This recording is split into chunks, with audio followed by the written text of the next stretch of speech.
Well,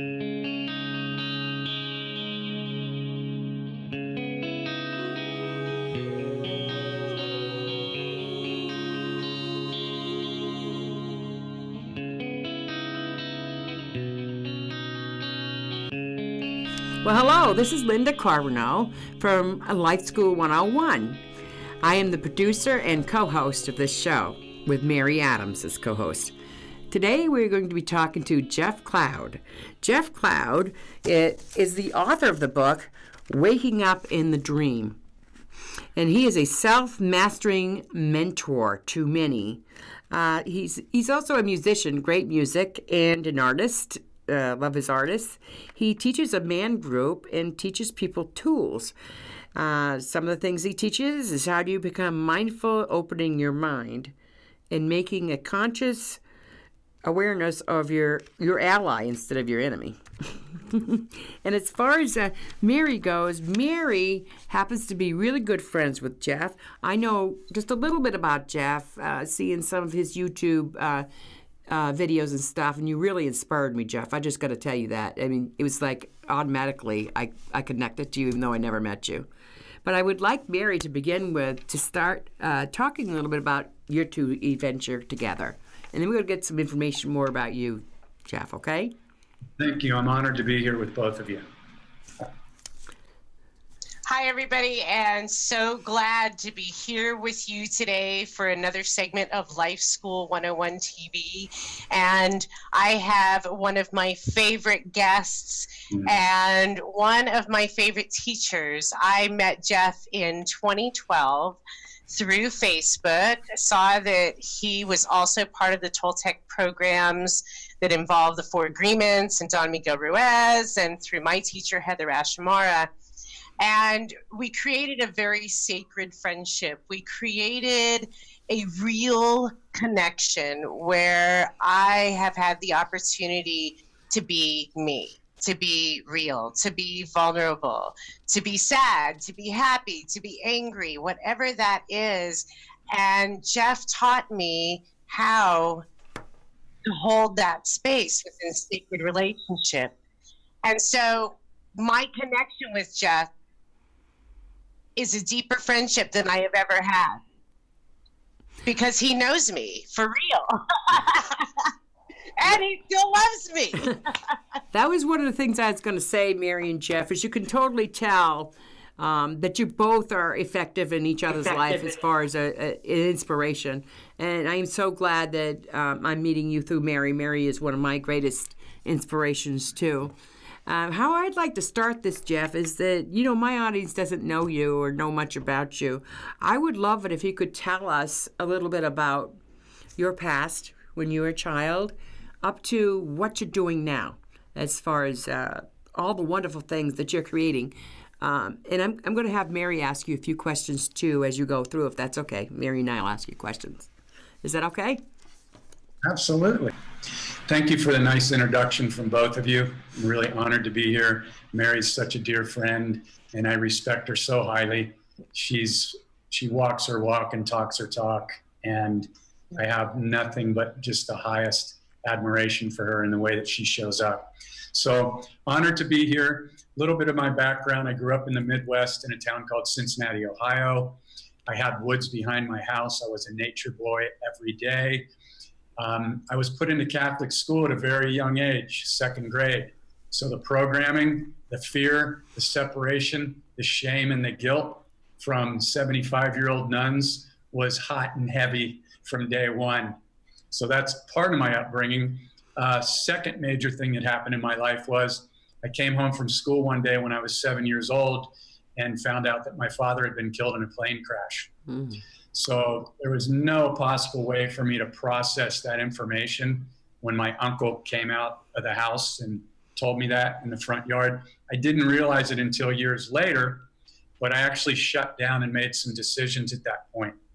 I don't exactly remember what the exact decisions were, but probably something around, why did my dad leave me? Why did I make my dad leave me? How come I don't have a dad now like all the other kids? So this stuff obviously affects us, although my mom did an amazing job at raising me, putting me into good schools, moving to a beautiful neighborhood. I got into sports at a very young age, swim team, diving team, played soccer for many, many years. And so, as with most of the people that I work with, we have things happen to us when we're children. We come into this life as unlimited human beings. When people look into a baby's eyes, they see the universe. And that's why they're always enamored by that. And then sometime around the ages 2, 3, 4 through 7, on and on, we start to take on programming. Yeses, nos, do this, don't do that, don't touch the stove. Whatever it is that is downloaded to us, through our parents, through our relatives, family, school, we take these things on and they become our programming. And so this happens to everybody. And we've been taught in this society through thousands of years of conditioning, we've got fear in our DNA. We've got unworthiness in our DNA. We're prone to run on judgment after judgment after judgment. And so what happened is I went through several relationships with some amazing women. I've been very blessed in my life because I'm a very heart-based person. But I didn't have the tools to navigate through these relationships and my judgments and my programming. So I ended up moving out to San Diego with my second stepfather, who was an airline pilot. And growing up in San Diego was an amazing place to grow up. But because I had two stepfathers and I didn't have that deep connection with both of them, I ended up moving out on my own before I turned 17. So I learned a lot of things the hard way. I learned a lot of great lessons and responsibility as well at a very young age. What I still didn't have was, the best way I can describe it is, in this society, we're pretty much taught how to think. In many cases, what to think. We're not really taught how to process our emotions. And this is so key and so big. Getting a little bit of echo back for some reason. Anyway, what ended up happening was I ended a relationship of about 5 years with somebody that I really was close to. And we were both in a lot of pain. There was a lot of drama. There was some drinking and drugs involved, typical things. And the 4 agreements popped up on my radar a couple times within about a 60-day period. And so what ended up happening through synchronicity is my mentor, Don Miguel Ruiz, was living in San Diego, as well as his family. So I went to hear him speak. And the first time I heard him speak, I was like, this man has something that I desire. And so I didn't really have the money to go and hear him speak at all the events, but I was an award-winning recording engineer in San Diego. So I approached him and I made a deal with him, and he saw that I was hungry. And of course, being the amazing, loving man that he is, he was like, okay, Jeff, that will be fine. So that started what is now a 17-year relationship with Miguel, his sons, the other Toltec teachers in the Toltec family. So I apprenticed with Miguel and a small group of other people, which included Heather Ash, Francis Rico, Ginny Gentry, a lot of the, what are known as the top teachers that are out there now, Alan Hartman. And so I did that in a very close-knit group for about 7 to 10 years. And so that's where, go ahead, you want to ask a question? Sorry.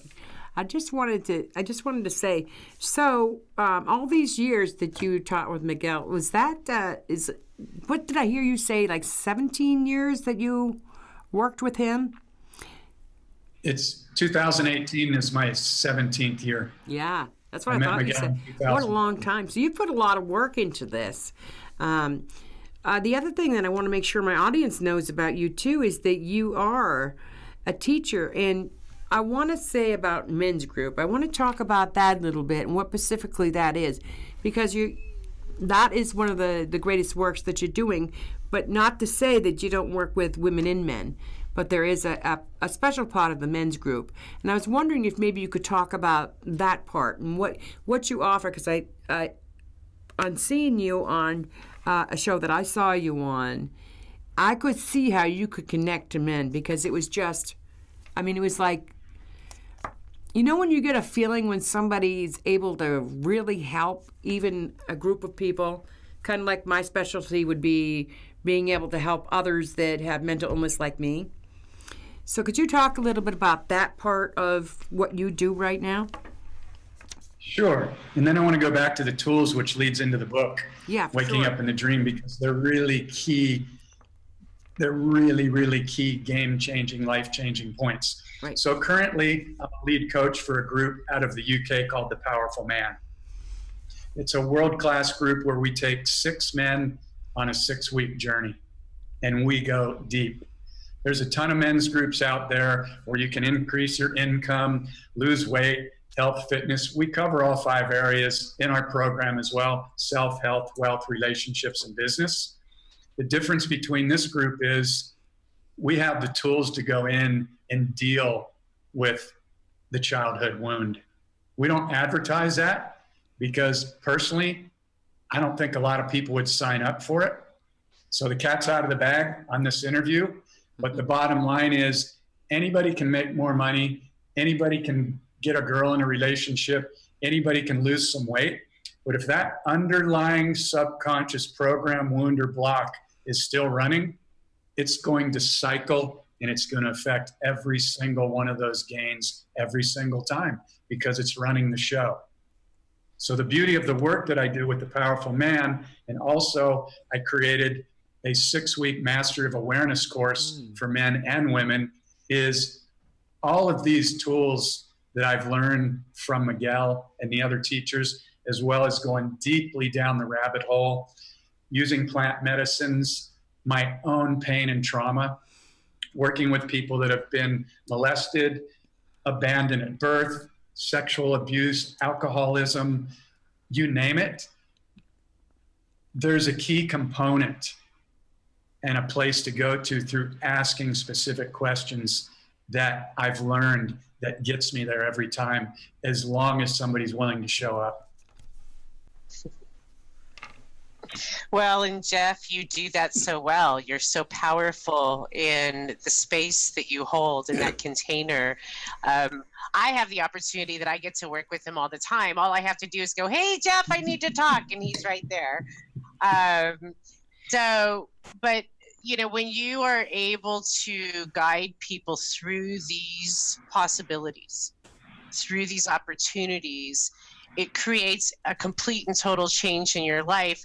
You were telling me about a woman that you were working with recently that had the most amazing transitioning into what she really wanted to be and in creating her own awareness and authenticity. Will you share that with us? Oh my God. Makes me want to laugh because I don't remember who we're talking about. I work with so many people and they all have amazing breakthroughs. Yeah. I think. All right, well then pick one. And thank you for the kind words, because you do it so well yourself that I love witnessing when you speak and when you talk and when you do the work as well.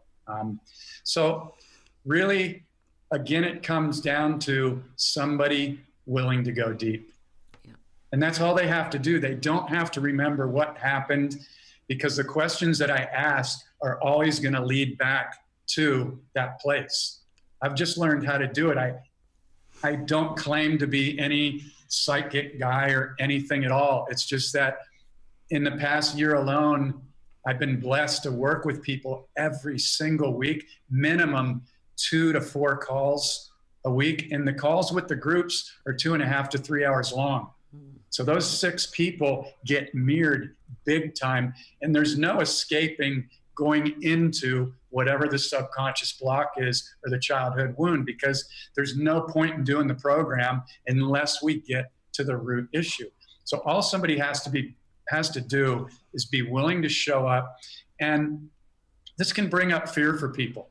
It brought up fear for me. I used to get on that stage with Miguel on these 3-day dreaming weekends. You'd have to get up there and share your fears, your doubts, your contractions, your unworthiness. But what I've realized, especially in my own life and the people that I work with, the pain of not going in and meeting that just becomes so great that it's like, you know what, I just got to do it. And then what ends up happening in every case, no matter how long you have to work to kind of clear it, because the memory is always going to be there. You can go in and dismantle it with love, with mirror work, and with the tools. So to give you an example, people take on what their parents kind of hand them, if they have parents. A lot of people that I work with don't even really have their real parents, so they never had that loving, deep connection that a lot of us did have. So the first thing is going in and identifying that, and then giving the tools such as mirror work that I started doing in all night long matotes with Miguel back in 2001, 2002. We had a lot of men in the group. So there was no fake little pity pat hugging. When we go in for a hug, it's a real hug. And a lot of men have been taught that it's not okay to feel another man. It's just a block. It's a frickin' programming block that you're not a man. If you go in for a hug, then take a breath and then let it out and really sit there with another person's hug, man or woman. The reason people pull back is because they either have a block or a program, or the other person might be bringing in some kind of weird energy, and it could be either one. So we need to look at both sides of that when we're sharing our energy with somebody. But what I've learned is to keep my heart pure and open, be willing to look at my stuff. So I know I haven't answered your question with the specific girls example. If you could refresh my memory, I'd be happy to. I don't remember what this person's specific profession was. But again, it just comes down to showing up with an open heart and just going, you know, there's something that I really want to do, or there's something that I really want to get past. And I'm just willing to reach out for help and do the work. And it happens very quickly.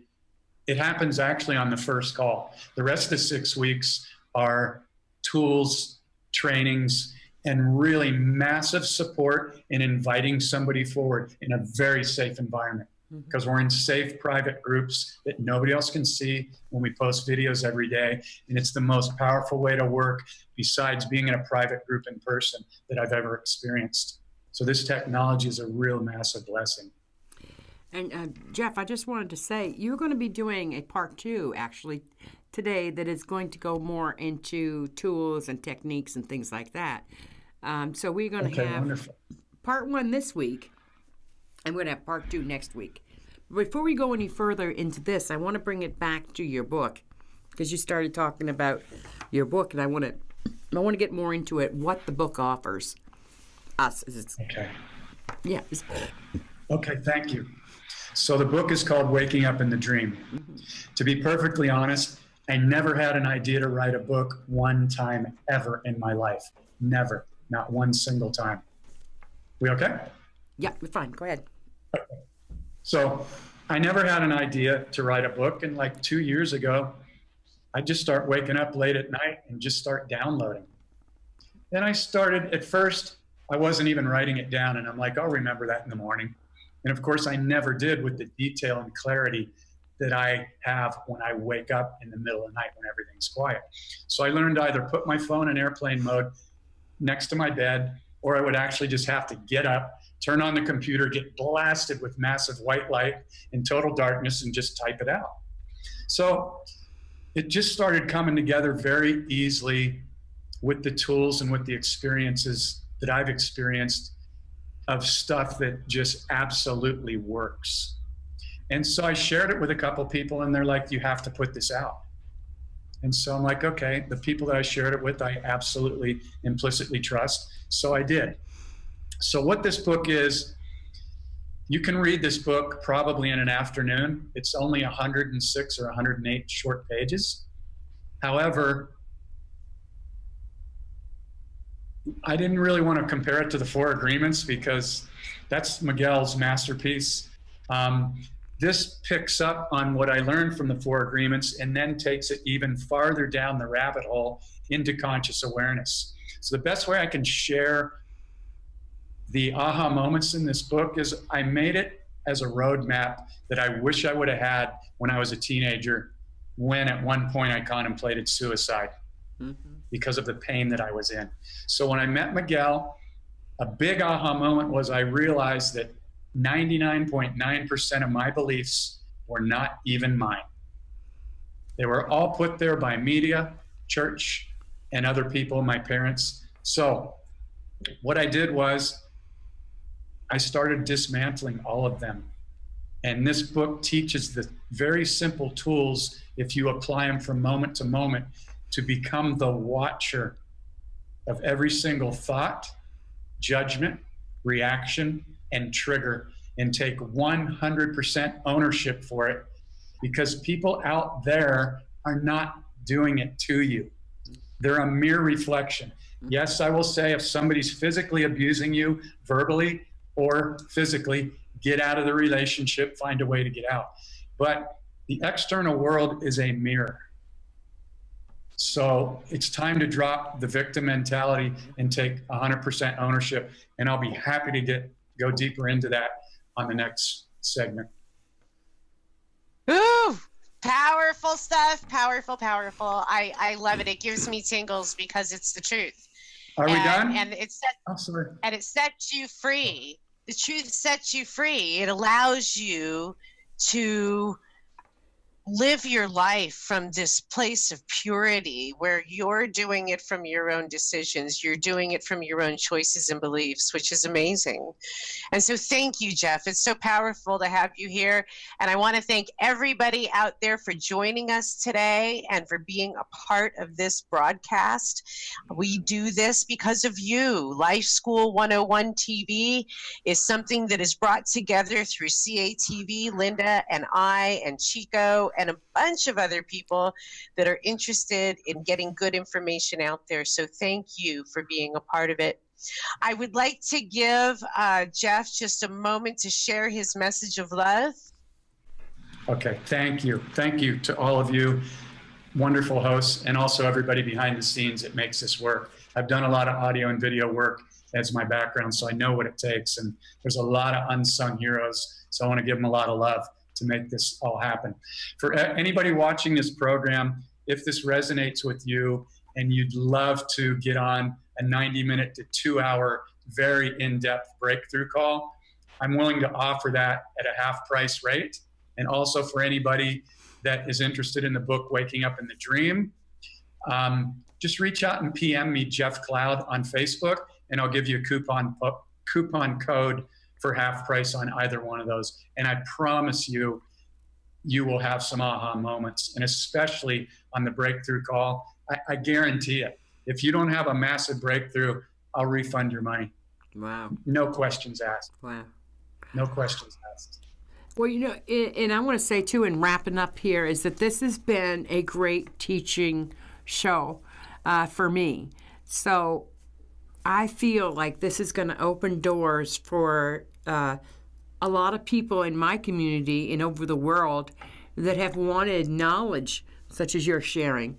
Because we all have questions and we all want to know, how do we improve our lives? How do we do this? How do we do that? So to have teachers like you on here on Life 101 is great. And I do appreciate you, Jeff, a lot, just as I appreciate Mary. Both of you are just inspirations to myself. So anyway, we do have to say goodbye for Life 101 today, but however, Jeff has agreed to come back and do a part 2 for next week. So anyway, I would like to say goodbye for Life School 101 and join us next time. Jeff will be back next week. Goodbye. My little girl, well, she means everything to me. She can lift me up, take me down. She can see inside of me, and I'm all rolled up inside her little arms tonight. There's no other place I